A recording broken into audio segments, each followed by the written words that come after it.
Whew, okay, so my name is Ashley Painter. I'm the Sustainability Coordinator here at the City of Oldsmoor. So my job kind of encompasses a whole range of things, from teaching classes like this and education to making sure the city is doing water conservation. I work with the electricity, buildings, kind of across everything in the city. And we are actually about to start, we have just started within the city a climate resiliency plan. So we're looking across all things in the city to see how we can make our functions more resilient for the community, and so that we are here as long as we can possibly be here, and our city is a great place to live. So this is our first attempt at doing a in-person and virtual class at the exact same time, so good luck with this. Over here we have Eric Glass. He's our environmental technician. He is our online moderator today, so he will be popping in and out for our online people if they have questions and things like that. For those of you who are online,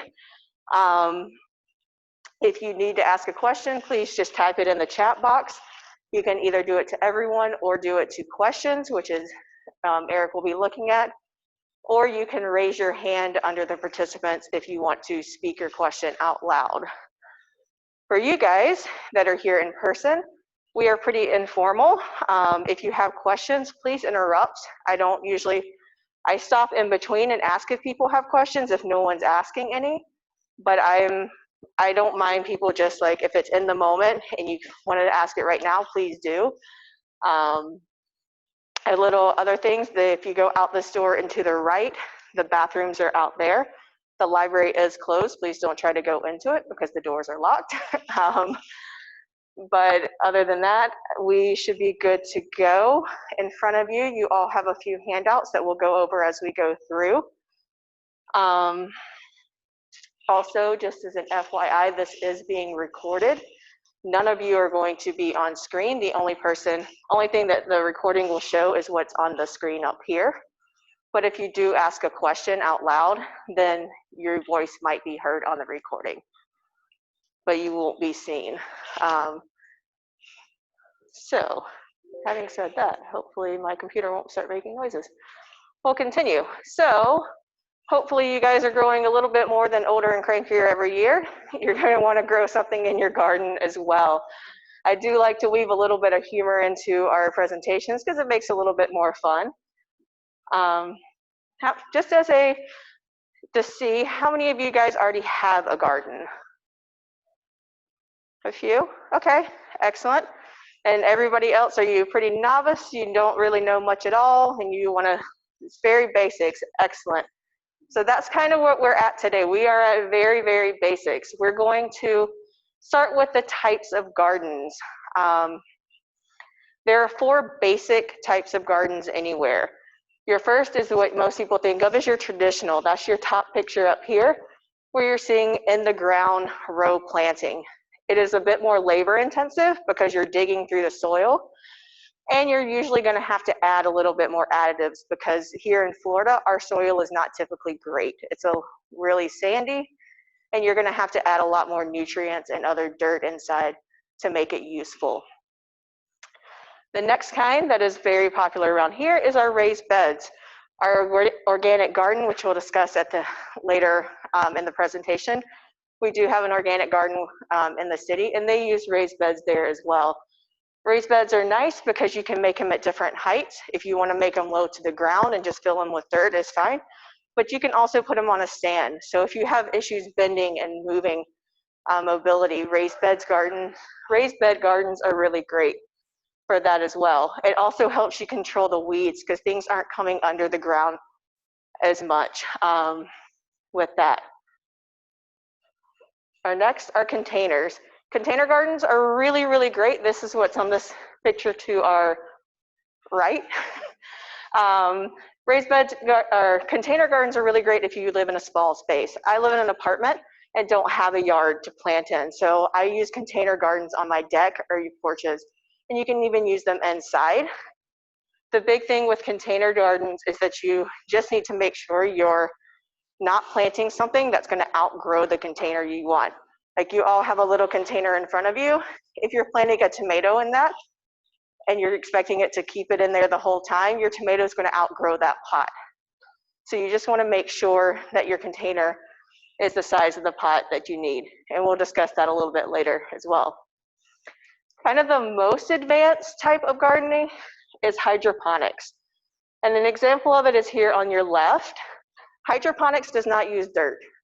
So if you don't like to get dirty, this might be your way to go. It does use water and a flow system to move your nutrients and your water around.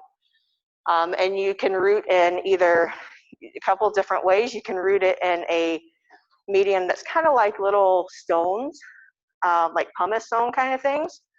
Or you can just root without any roots at all, without anything, and your roots just hang straight down into the water system. These take a little bit more work because you are going to need a pump system. You're going to need to know a little bit more about how plumbing kind of works in order to get this going, but you can do a lot in a little tiny space. Has anybody here been to Epcot? Have you been on the land ride? Yes, I also love the land ride. In the land ride, they show a lot of hydroponic systems there. And you can see how they can grow.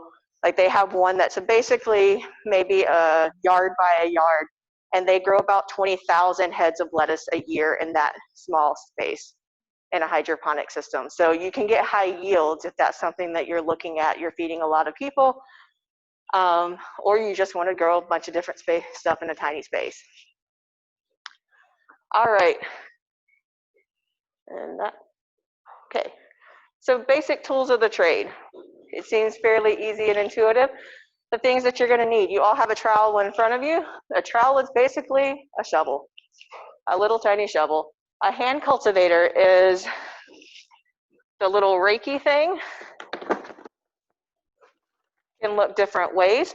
All of these tools, just as an FYI, I got these all at Walmart for 99 cents. So you can get pretty good quality for fairly cheap. Though I don't love plastic as a sustainability person, this actually usually holds up better than the metal because metal and wood tend to rust and rot here in Florida. Other things, if you like, I don't mind getting my hands dirty. Some people don't. Also, if you have gloves, if you have thorny things or scratchy things, then gloves are nice. Pruning shears are just helpful to keep when you need to cut back. And then a watering can or a hose nearby. Planting your garden. We all are expecting this when you come out of this class, this type of a garden. Obviously, I'm sure that none of us will ever, well, hopefully, maybe someday somebody will. But this is kind of like everyone's dream. If I could be self-sustaining, and this would be a self-sustaining type of garden. In reality, this is not what ours is going to look like. When you are planting your garden, there are basics that you need to start looking at. Your spacing. If you have a packet of seeds like this, or if you buy a seedling from a garden store, on every single one on the back, they're going to tell you what size they're going to get, what zone they're for, how much space and how deep you need to go in between. So pay attention to that, because if you start putting your plants too close together, they're going to get stunted and you're not going to get fruit off of them and vegetables. So making sure you're spacing. One of the other things that you can do is if you do find, a lot of times you'll plant 2 seeds per hole, just as, because one, they're not always going to germinate. But if you get the 2 plants, just take one out. Once you start growing, take one out and either replant it or keep the bigger of the 2. Also, you want to make sure you're spacing in between the different types of plants. You do have, and we'll discuss it more in detail, you do have in front of you something that's companion crops. Companion crops work well together, but there's also plants that dislike each other. So making sure you look at what works well, because the chemicals that some plants put off kill other plants. That's their defense mechanism, so that they grow and they grow faster. So planting too many things close together, like coffee, fights other things, because that's why it has caffeine. Caffeine actually starts killing off the things that other plants use. So that's how it can grow faster. You're also going to look at the amount of shade and sunlight that you have in your space. If it's out in full sunlight, what types of plants grow well in full sunlight? Here in Florida, we have a lot of sunlight, and it's very intense. So some of the things that say full sun, here, if we're just going to have to look at our seasons, and we will go through our seasonal chart later, because Florida is a little different than the rest of the US and our planting seasons and how we're planting. But you're going to look at your full sun, partial sun. Some plants grow really well in shade. So if you have a really shaded spot and you throw them under there, they're going to do well. But others, you know, as soon as it's just going to die off. If you look at your yard and you have giant trees, you usually have a ring around them where the grass doesn't grow and nothing's there, because grass that we grow here in Florida typically is not really shade tolerant. So we're going to start looking at those things. And when, like I said, on the back of your seeds or your things, it's going to tell you what type of sunlight it needs. Just be aware that if you are in a full sunlight, especially because we are here in Florida and we have the sun and the very extreme heat, that it is going to probably need watered a little bit more during the dry season. Rainy season, you're probably not going to have to water. All right, time of year. So hint, Florida's backwards.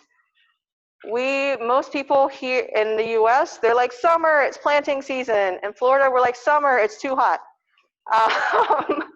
So our main planting seasons here in Florida are actually spring and fall. And that's when plants do the best. And I know you'll hear, but tomatoes do really well in the heat. They do, but we have extreme heat. It's a lot more than most places in the heat.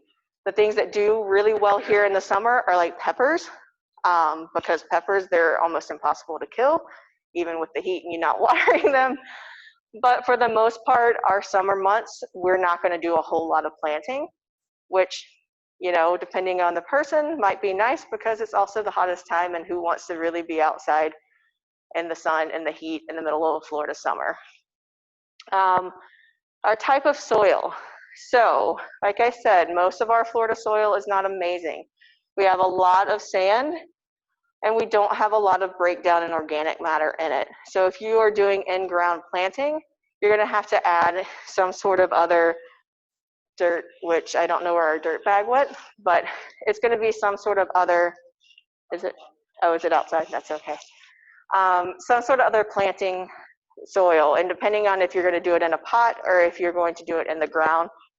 If you go to your local home improvement store, I highly suggest, if you don't know what you need to buy, talking to the sales representatives, because they do actually know these things, and they can help you pick out what's best for what your needs are. I will also give a little bit of a plug here for Ifas.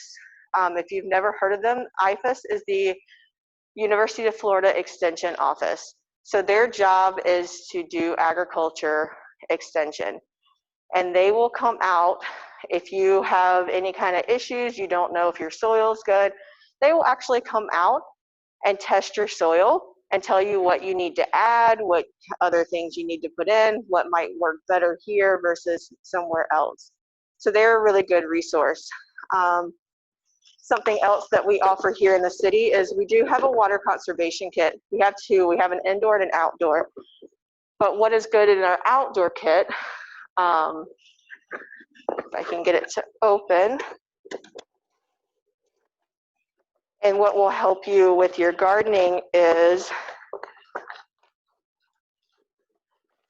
that we do have moisture meters inside. And the great thing about moisture meters is it tells you what most people don't realize is that overwatering is typically worse than underwatering most plants. So this is a very easy, I call it kind of dummy proof, because it just tells you dry, moist, wet. and you don't have to know like what the numbers mean. It's just like, if it's red, then you need to water. If it's blue, then it's got enough.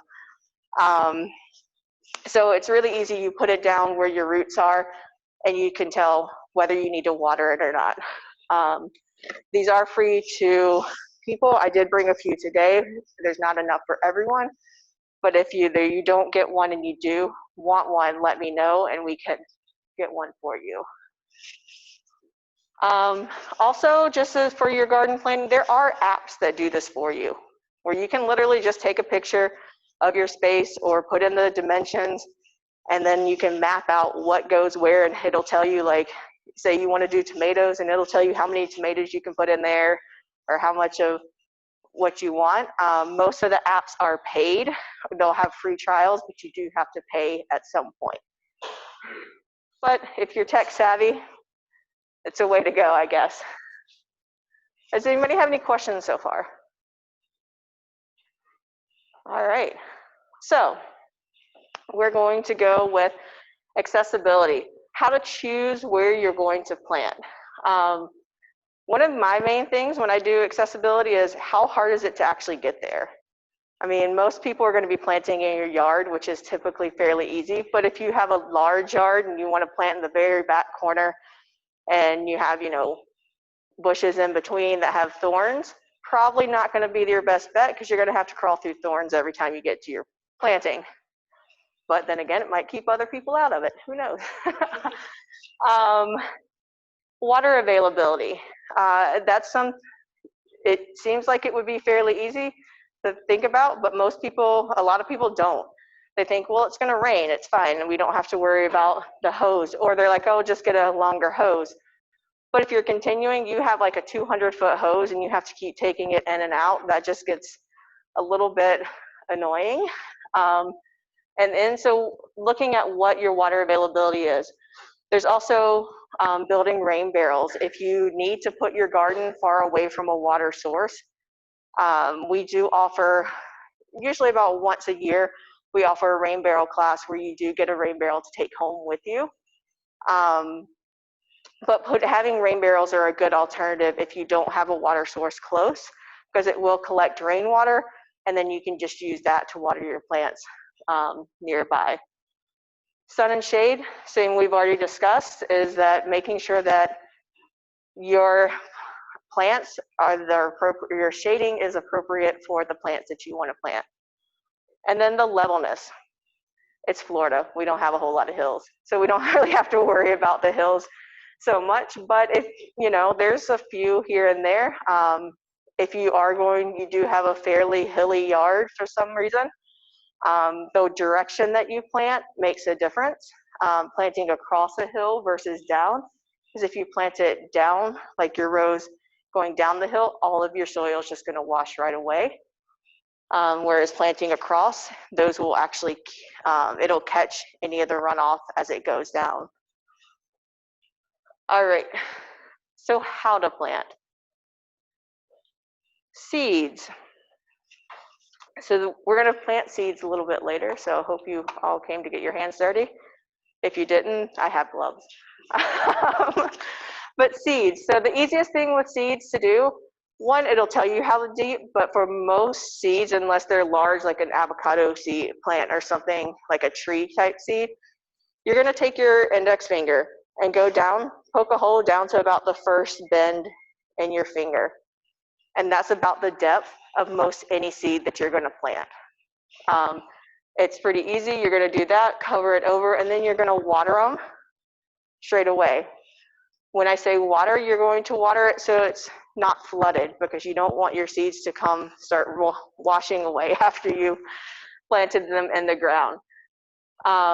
Most seeds you're going to do at least 1 to 2 per hole, because a lot of them are not always viable in the end. So if you plant 2, you may get 2 plants, but most likely you're only going to get 1 out of that. Some will even tell you if they're the smaller the seeds, usually the more that you put in a hole. Sometimes just because you can't get 1 because they're so tiny. Other times just because it evens your odds out. If you're putting seedlings, so after we plant these seeds today, they're going to become seedlings, and everything that we have to plant will be transplanted someplace else, whether it's in another pot or in the ground.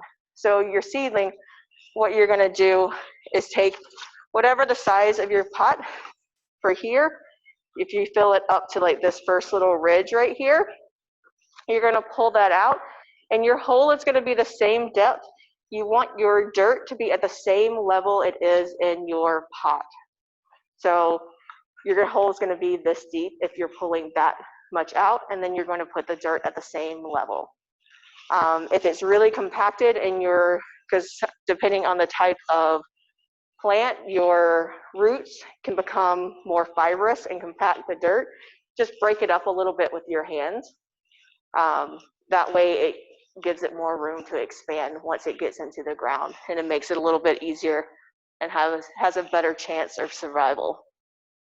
And then fill in any extra dirt that you need, and then water. Same. And then make sure as you're planting, you're leaving your space. I'm going to keep coming back to space because I see a lot of people that have your tomato plants, 4 or 5 inches apart, and then they're all kind of growing in together. Depending on the type of plant, you might not mind that. If it's a beans, they're going to weave and go crazy anyway. But a lot, if you don't leave the space, they're just going to keep getting smaller, and they're competing for resources. All right. Problems. No, we don't like problems. So the most common problems that we have when planting are the wrong location. You're planting it where it's too sunny and it can't survive. You're planting it, it's in the shade and it needs full sunlight. You're planting it where it's 10 miles from your house and you can only go once every 3 weeks, and it's going to die because it doesn't have the attention. So location can mean a lot of different things. My family's from South Carolina. If I planted a thing in my parents when I'm there, knowing no one's going to take care of it, wrong location. Not going to get up there very often. It can mean a lot of stuff. Poor soil. Here, we pretty much know when you dig in the ground that it's not going to be great soil, but a lot of times people don't really realize what type of soil and what the amendments. There are soil kits that can tell you the breakdown of your soil, but if you don't know what that means, it's not very helpful. Again, I will say Ifas, having them come out.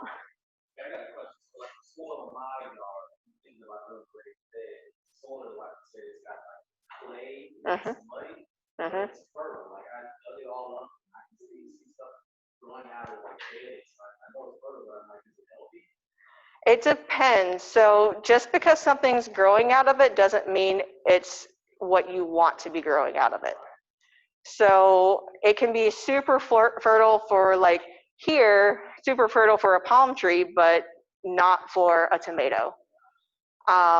What I would do if it's clay, the big thing with clay usually is that it's compact. So when a lot of the roots for smaller plants or smaller roots, they just can't break through that. Usually for that type of soil, it's fine to use it, and you do want to use it as as part of your mix. But I would mix in a bag or of just like a planting or potting mix, because that'll give you the extra nutrients and the extra organic matter that will help break down. Or compost if you have it. All right, overwatering, we kind of discussed it a little bit. Most people think that underwatering your plants is the worst thing you can do because they're going to dry out and die.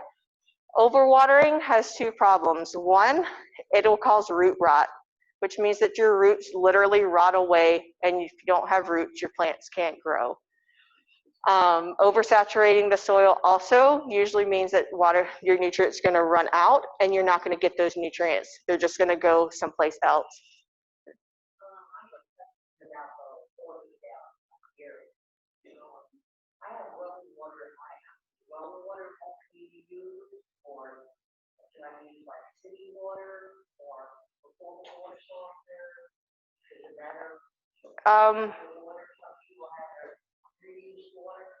It depends. Your well water will mainly depend on the salinity and how deep your well is. So if it's a salty well water, then that could cause a little bit of issues just because of the salt factor. But if it's not, then you should be fine. With reclaimed water, we do use, the biggest thing with reclaimed is there are additional nutrients that you wouldn't necessarily find in city water. So it will actually reduce the amount of fertilizer that you're gonna need. But we also say, because reclaimed is not potable water, if it touches your fruit or your vegetables, just please wash it in potable water before you consume it. But those are all, I mean, any of them are fine to use. The well water, like I said, it's just mainly the salinity that's an issue with.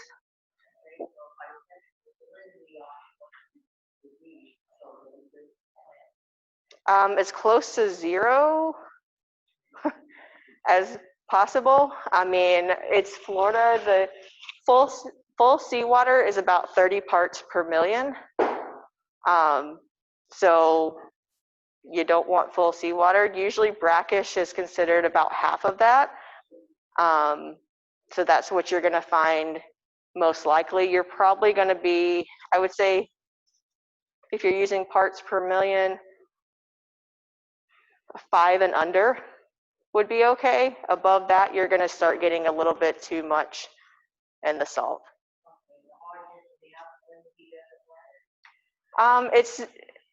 It doesn't for the amount that you're going to be using.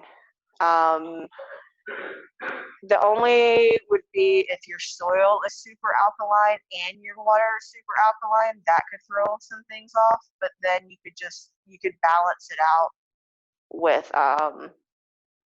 other ways, like your pH out in other ways. So we could discuss that, like,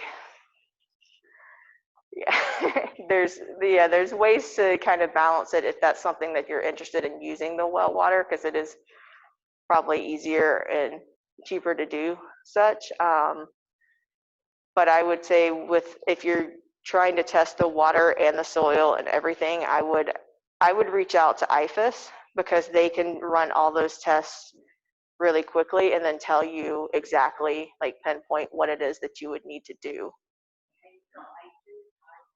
IFAS. So it's UF Ifas. Oh, sorry. Yes, I will do that.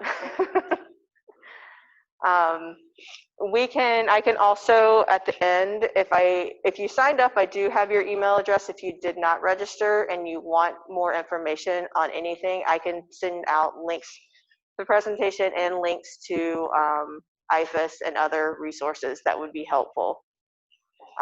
Just let me know. We'll write a little note or something to send out. Any other questions so far? All right, so the other last thing that we have for common problems is too many plants or seeds, which we've discussed, and that's just planting too close. The easiest thing for that is just to weed out, to pick and choose. Usually you're going to pick the biggest and most healthy plant and keep that one. If you do have the space, you can replant the ones that you're pulling out. If you don't, then those can just go in the trash or compost. All right, so in front of you, you should have your yearly planting schedule. So this is for Central Florida. If any of you do not live in Central Florida, then this is not going to be overly helpful to you because our schedule is not the same. As you can see, when you look at it a full year, the summer months when most people plant and harvest are the ones that are open for us.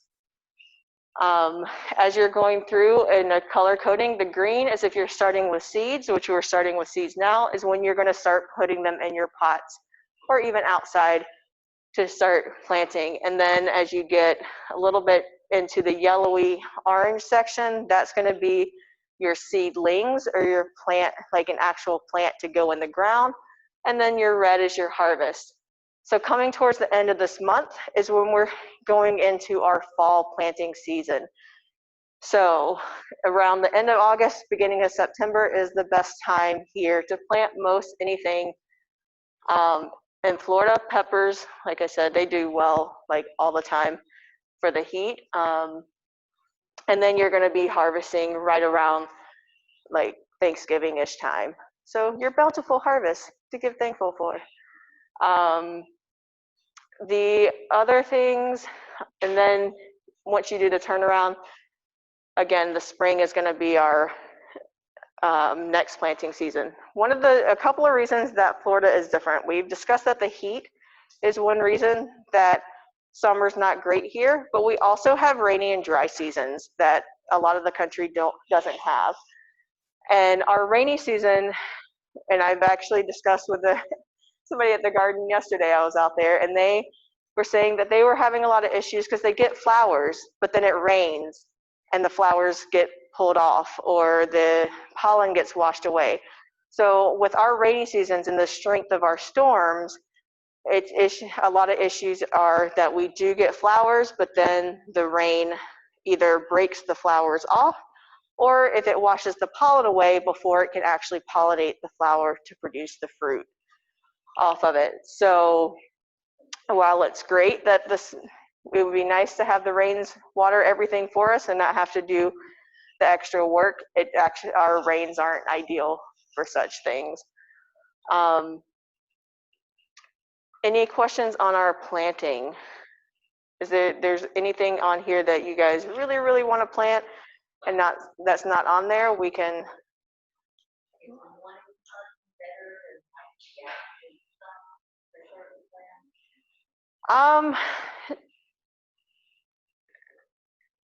Usually, yes. The morning sun is better than afternoon sun just because of the directness. But if your only option is afternoon sun, it's better than nothing. And that's just because of the angle of the sun and how it comes in more so than anything.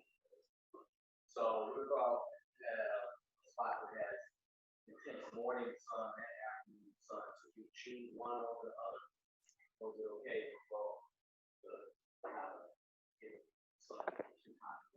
Okay, so the question was for the online people, if you have intense afternoon or morning sun, is one better than the other, or is it planting? You can plant both. I would typically choose the morning over the afternoon if you had to choose one between one versus the other. Oh, sorry. This spot has morning and afternoon. It has morning and afternoon. Okay. So the question is if it has both all day, so basically all day sun. So if it's all day, I would say it depends on the plant itself. Some plants are really good with full sunlight, and that's where you're going to be looking whether it says full sun or partial sun. So if it's full sun, then you're good to go. And most of our vegetable plants are pretty good on full sun. There's only a few that it would be a partial, but usually your partial sun is going more into your like flowering or ornamental type plants versus gardening plants. Right in the back. Where do I get my seeds from? So it depends on what you want. There are online seed outlets that do, if you're looking for a specific like organic type of seed that are really good. I know the Organic Garden has a couple of sites that they specifically use that I can get that out. A lot of these seeds actually came from Lowe's or Walmart, and they have different varieties, whether you want, we have just the normal, but they also have organic seeds as well. There are seed exchanges around, as if there's something, an heirloom seed or like something very specific that's not a normal thing. Most of those are going to be online. And then also, my brain went blank at the name of it. There is a small local nursery in Largo. That it'll come to me in a minute, but they are really good about keeping Florida native and local and heirloom stuff in stock as well. When it pops into my brain, I'll let you know. I remember what the name of that store is, but they're pretty good as well. What's the best way to start your seedlings? Inside, on a porch, in the yard? Okay, so the question was, what is the best way to start your seedlings? So it depends on what you have available and what time of year. If you're trying to start it in the middle of summer, I would usually start them either inside or in a shaded type area, just because the heat of the sun and then the really torrential down rains will wash the seedlings away. If it's not really super rainy, you could do it either way, in or out. But I typically do put them inside near a window if I'm doing a smaller pots. Or we have a little covered porchy shaded area, and I keep it under the porch so that if it does rain, the rain is kind of, might some come in, but it's not going to hit it full on. Any other questions before we move on? All right. Yes, sure, you can have access to everything. Apologize for that. All right. So, companion planting. And you guys all have in front of you a list of some common companion plants.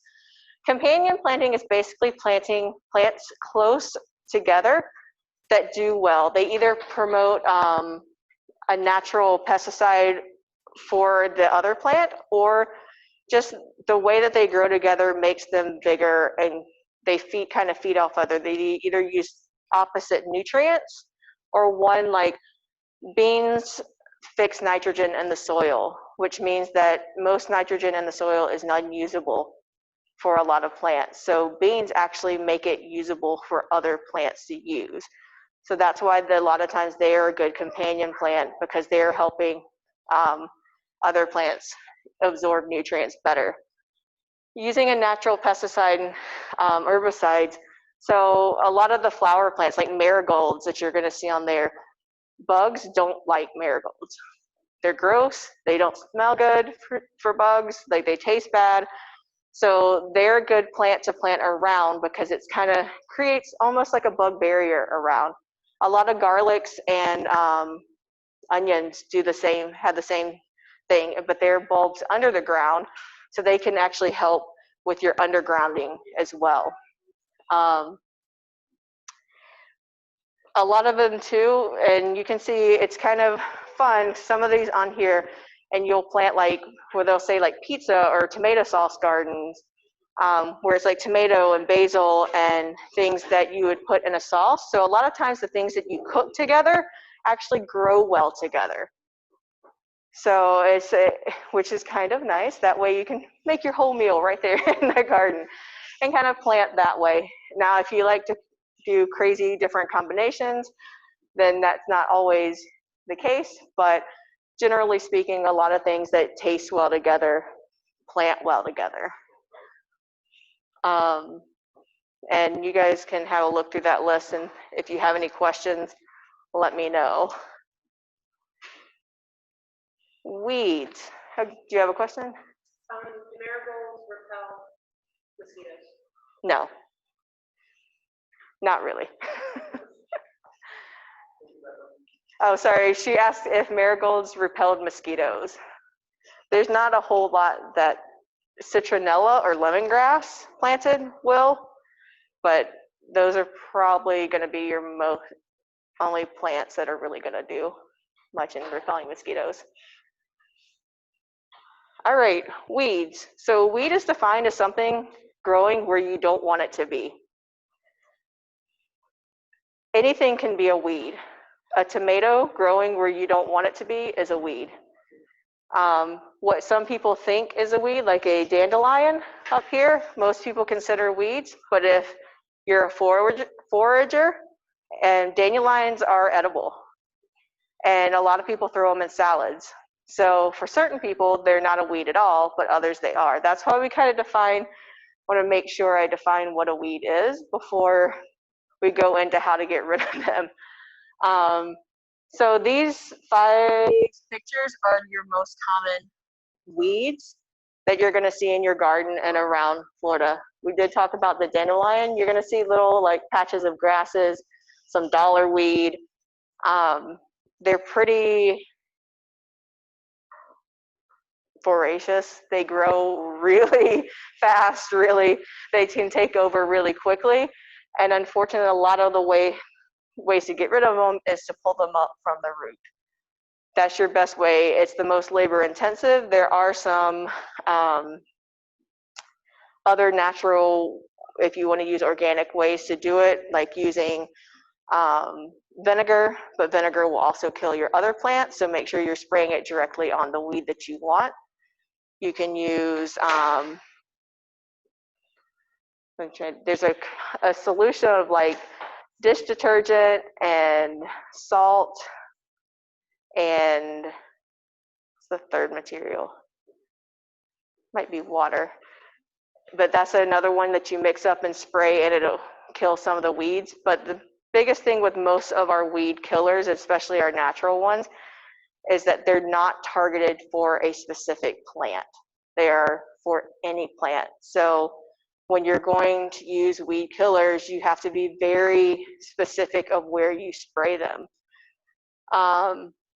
We don't really promote using herbicides. We do promote more of a natural, mainly just because we do have a lot of runoff, and everything that runs off here and goes into our storm system goes into our bay and our water systems, our waterways, and we don't want to put all of those chemicals in our waterways. I do have a list of other, and I don't think it's on. Where is it? Oh, that's a pest one. I do have a list of other ways to get rid of weeds if anyone is interested in learning more natural. If you don't have the time or you don't have the patience to hand pull all of your weeds, let me know and I can get that out as well. All right, pest. So if you flip over your companion, on your companion crops, on the inside you also have, it's kind of a guide to pests. Pests, we consider any of our bugs and chewing. The way that our pest guide is, it's broken down into chewing and sucking pests. So ones that are going to eat and the ones that are going to kind of just like suck the juices out.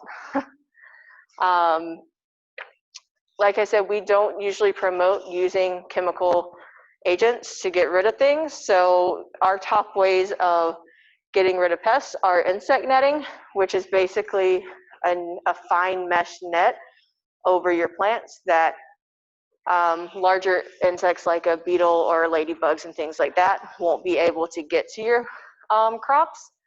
Crop trapping, which is a kind of a cool method. So crop trapping means that you're going to plant a plant that you're going to sacrifice.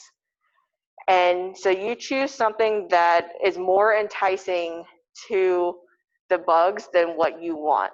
And there are a lot. And usually sacrificial plants are going to be kind of flowering plants versus your crop plants. So you're planting something around the borders that are going to draw the insects away from what you want, what you're trying to get. I just moved up to this area when I was in Fort Lauderdale. I planted plants that would attract the birds. Mm-hmm. And I didn't have any problems with the bugs. The birds up here, have any of these bugs? Yes, so the question was that, or she, in her house in Fort Lauderdale, she planted trees that attracted birds and didn't have as big of an insect problem.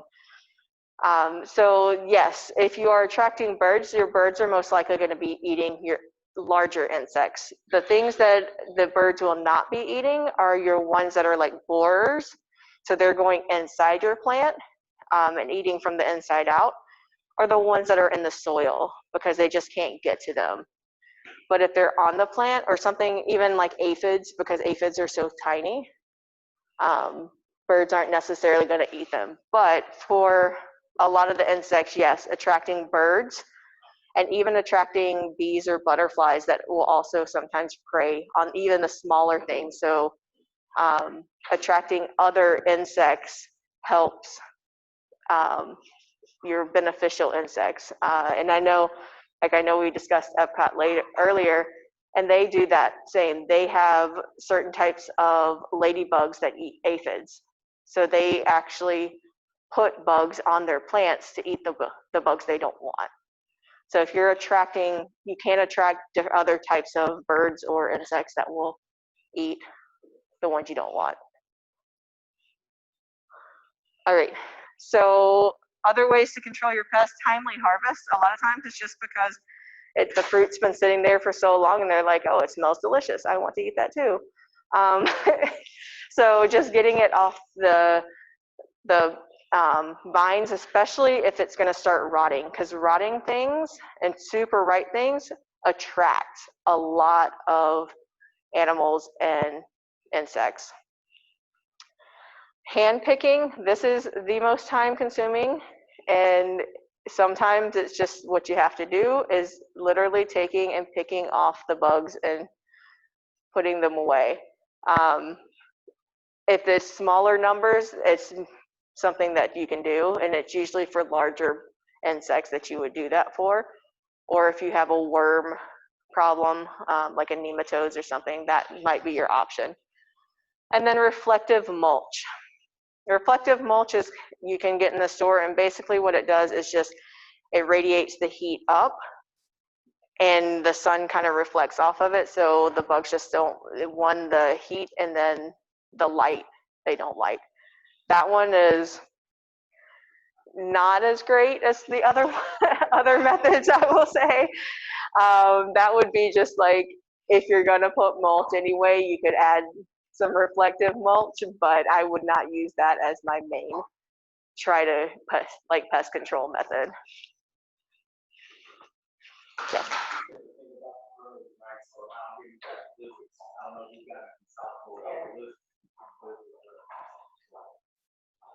Yes, so the comment was the lizards also are good control, and that is true. Attracting, that's the best. Nature does a really great job of controlling other things. Just be aware of introducing things that aren't native. So we've also had a big issue with that in Florida. But yes, attracting things that are already here is like a really great way to control things. Don't go buy it and let it go. Exactly. All right. So fertilizing. I did not make this presentation, or all this presentation. That's why there's a picture of me. I would not normally put pictures of myself. So composting. Does anybody here have composting at their house or know what it is? Yes?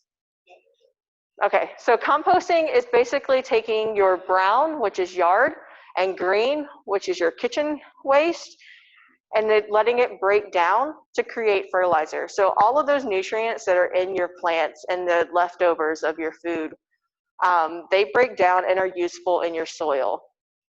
Most people, if you do a composting, you can keep a little bin on your counter, and then you have your larger composting bin out in your yard. The counter bin is nice because you just throw it in there, and then while you're cooking, and then you throw it out at the end.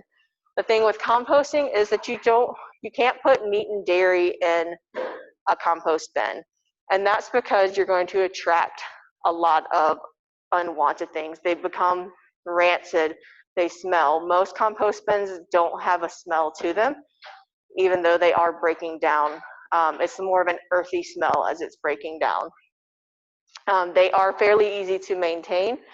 If anybody wants to see a working compost bin, our organic garden out at Bicentennial Park has a working compost bin. They have a 3-stage system, and they produce compost out there to use within the garden. They're doing away with it because people keep throwing all sorts of trash in there that's hard to compost. Okay. So I think the city has agreed that they're going to dismantle that. Okay. Well, I have in the past, we do have composting information if you want to make yourself. I do have a few flyers. I didn't have enough for everyone. That's why I didn't put them around.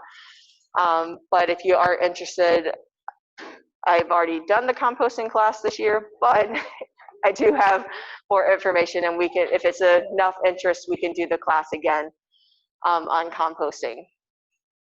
Biodigesters, which most people don't even know what they are.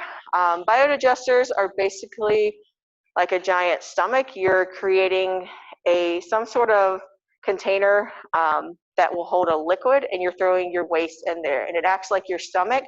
It breaks down all that waste, and you're going to get out a biogas that you can burn to cook or things like that, and then you're going to get a liquid fertilizer out of it.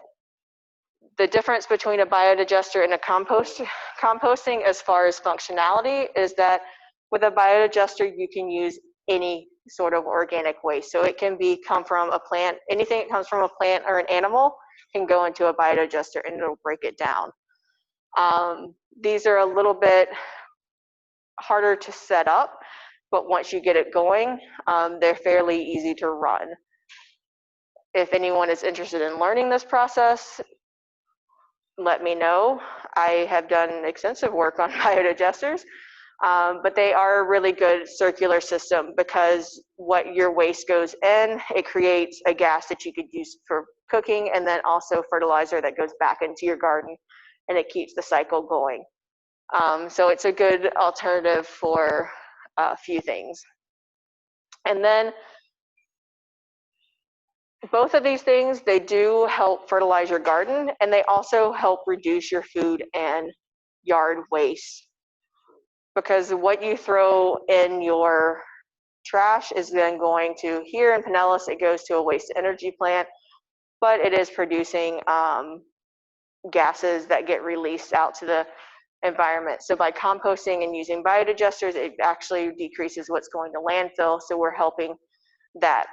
I will also say, once I started using, I use biodigester because that's what I was working on. But once I started doing that and keeping my food waste, I have a container on my counter. It really gives you a visual of how much food you throw away. And then you start reducing the amount that you throw away because you're realizing how much you either overcook or how much, like your vegetables are sitting and they started rotting and you're throwing it away. And it really brings home to you how much food and money really that you're wasting by throwing away. So I would also, just for these two purposes, for that in itself is a really good money saver, just to get that in your head. Any questions about fertilizing? And I do only really go through these two because, like I said, we don't promote fertilizing. Just as an FYI also, in Pinellas County, we are under a fertilizer ban from June 1st through September 30th. So that is our rainy season, which means that any fertilizers that contain nitrogen or phosphates, you're not allowed to buy or use in your yards in the county, because most of what you use during the rainy season just gets washed straight down the drain. So we want to reduce the amount of nutrients going into our waterways. And these are a good way to still be able to fertilize your garden without violating our fertilizer bans as well. On the composting, if that was without using for fertilizer, say you're doing container gardening, that would go on the top. So cover like mulch would, or would you mix it? So usually you're going to mix your compost in as you're planting. So it's going to be a little bit. I mean, if you do have some that you want to put on the top it's not going to be terrible, but usually, yes, it's a mix-in. Would you suggest a sort of top cover, being as we are in extreme heat and our plants need to dry out more to sort of keep moisture in, or would you have it just the soil? I typically do just the soil. I would say the biggest, so the question was for container garden. I keep forgetting about repeating. For container gardening, would you put a layer of something over to retain moisture? I typically don't, but then I also watch my water levels more often with those. I also make sure that with any container garden that I have a pan or something underneath that would catch additional water, because that water can then be sucked up. That is one thing with containers. You do typically end up having to water them more often than you would a in-ground system or a raised bed. I would say you can put a layer, but honestly, it's not really going to make a difference. And as much as I hate to admit it, plastic pots actually help retain moisture better than, yeah, because typically like a terracotta pot, the thing is that it's porous, so it's going to be drawing the moisture away as well and evaporating off. I love terracotta, but your plants are going to dry out faster in a terracotta pot unless it's glazed on the outside.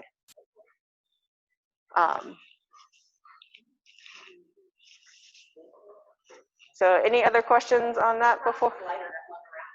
It is. I hate to promote plastic, but if you're going to use it over and over and over again, then it is a useful thing. Single-use plastic, I'm 100% against. That's also, like you see, we're reusing these pots that I get from planting. All right, so let's move on. We do have if you want to garden, but you don't have a spot, or you just want a little bit of extra help or something that's already done, we do have the Oldsmoor Organic Community Garden here in Oldsmoor. It is at Bicentennial Park on Lafayette. They do have raised beds. It's starting in September, I believe. There will be plots available for rent. It's $25 for a small one and $50 for the larger one. So it's going to be $50 a year to rent a plot in the garden. And it's a really great community. You can learn from the people around you if it's something. And also, like, we have one out there because it's a great spot to plant, but also I don't have a planting spot in my yard to do stuff. So if I want to do larger things, I can do that. If you want more information, their email and website are on this slide. And one of the board members will be happy to reach out to you. If you reach out to them, they'll be happy to respond and get you more information on that. Yes. So yeah, and these guys too, usually a lot of days there's somebody out there in the garden. It's hit or miss, but sometimes. But there are a lot of days if you're out and about, you can go just kind of have a look around if someone's out there. Well, we do as a city, but yes. I'm just curious about how many days a week would you be out there? So they ask that you're out there at least once a week at minimum, but it kind of depends on what you're growing and the person.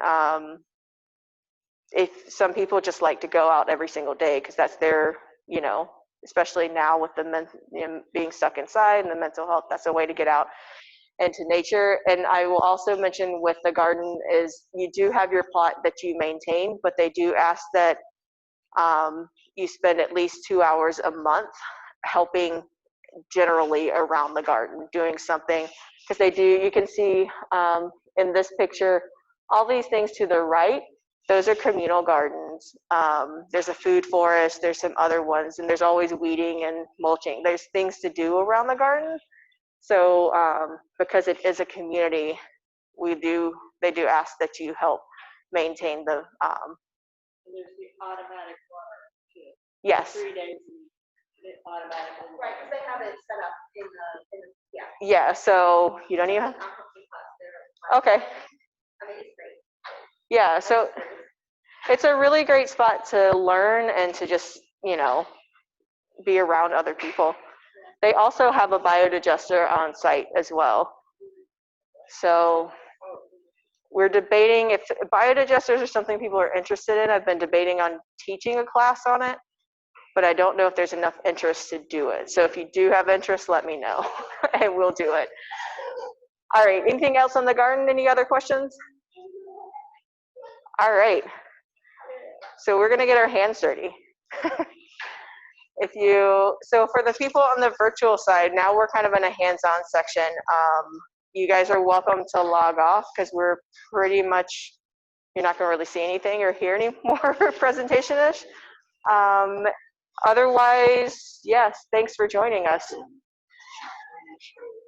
I am going to,